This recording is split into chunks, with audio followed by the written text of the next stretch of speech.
Hi, you're watching Word Wise Living. On this episode, we're asking the question, how should we communicate?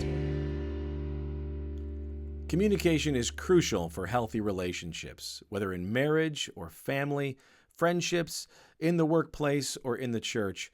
Communication is the primary way in which we relate to each other, express our ideas, and interact. So, what do we need to know about communication? What wisdom is there from God's Word on how we communicate? Well, firstly, God's Word tells us what the content of our communication ought to be.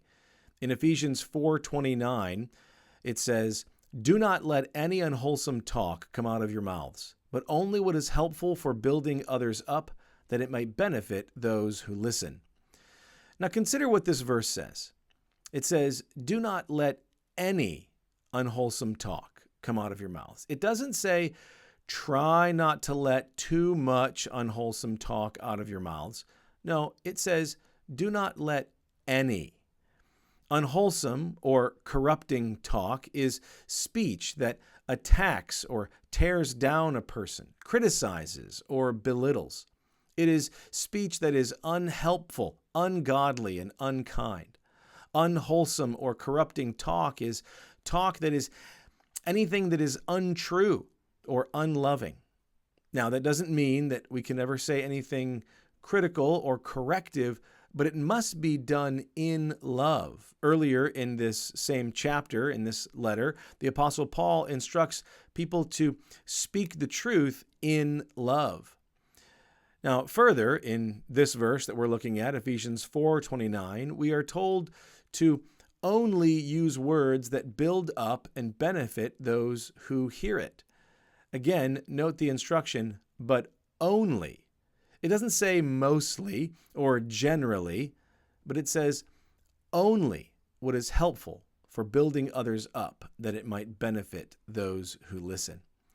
One counselor paraphrased this verse in this way: if what you are about to say can't be received as a gift, then you shouldn't say it.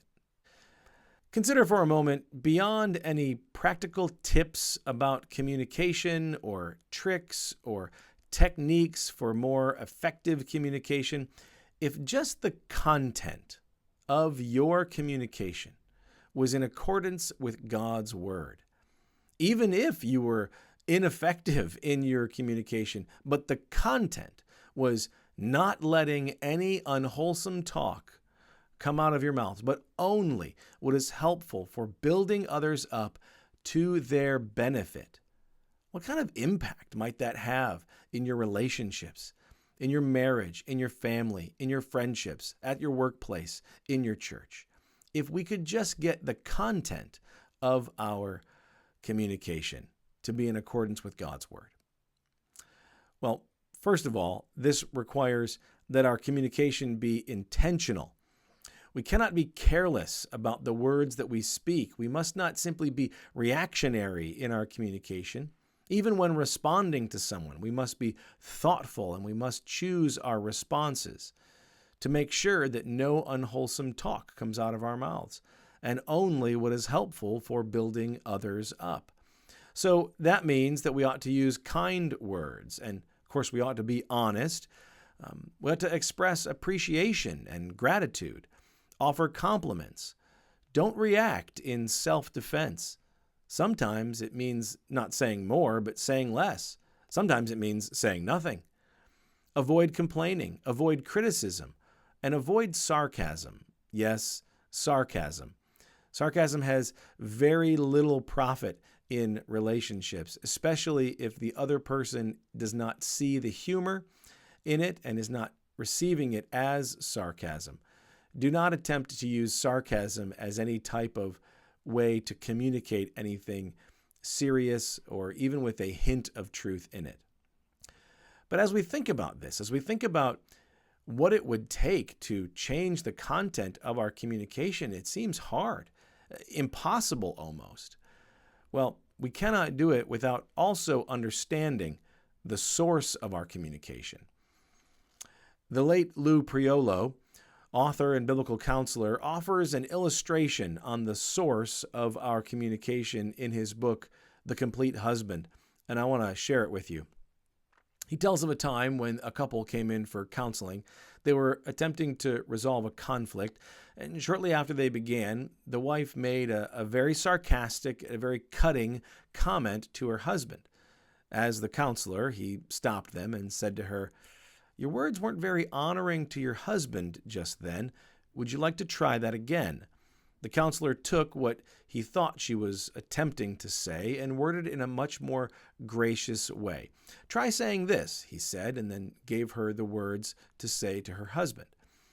So the wife turned and looked at her husband, and she opened her mouth, trying to form the words, but nothing came out. She just froze with her mouth open, unable to speak. "Go on, you can do it," the counselor said. So she tried once more, but all that came out was sort of a huff, a sigh, and a grunt. She said to the counselor, "It's really hard for me to say those words." The counselor replied, "Would you like to know why?" "Yes," she said. "What I asked you to say was very gracious and humble, and the reason that you cannot say it is because you do not have enough grace and humility in your heart to utter those words. You are choking on them."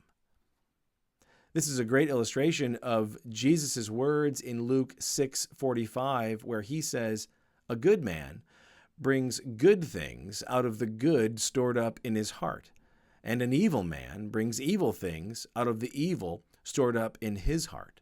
For the mouth speaks what the heart is full of." Jesus makes it very plain that our mouths say what is in our hearts, which is why it is incredibly important to understand that a good heart is the first step to good communication, to good content in our communication. Oftentimes, couples come to me, more often than not, when they need help in their marriage. They're convinced that it is a communication problem. And I'm often tempted to tell them, "No, you're communicating just fine. The problem is that you're communicating your selfish heart and your desires and your wrong purposes for marriage." Many times the request for better communication is actually, "How can I communicate in such a way to get my spouse to do what I want them to do?" So before we attempt to apply any communication practices or tips or tricks or techniques, let's be sure to examine our hearts. Before we attempt to apply any communication practices, tips, tricks, or techniques, let's be sure to examine our hearts. In fact, if we become very effective communicators of the selfish desires and wrong purposes in our hearts, it'll actually make things worse. This verse in Luke 6:45 tells us to store up good in our hearts. Proverbs 4:23 tells us to guard our hearts with all diligence because everything we do flows from it. Communication is first a heart issue. How should we communicate? With wholesome, uplifting, and beneficial content that only comes from a heart stored up with the good things of God. Well, I hope that this was some storing up of good things in your heart. If you appreciate this content, then like and share it with someone else. And be sure to subscribe so you don't miss out on future videos. As always, thanks for watching.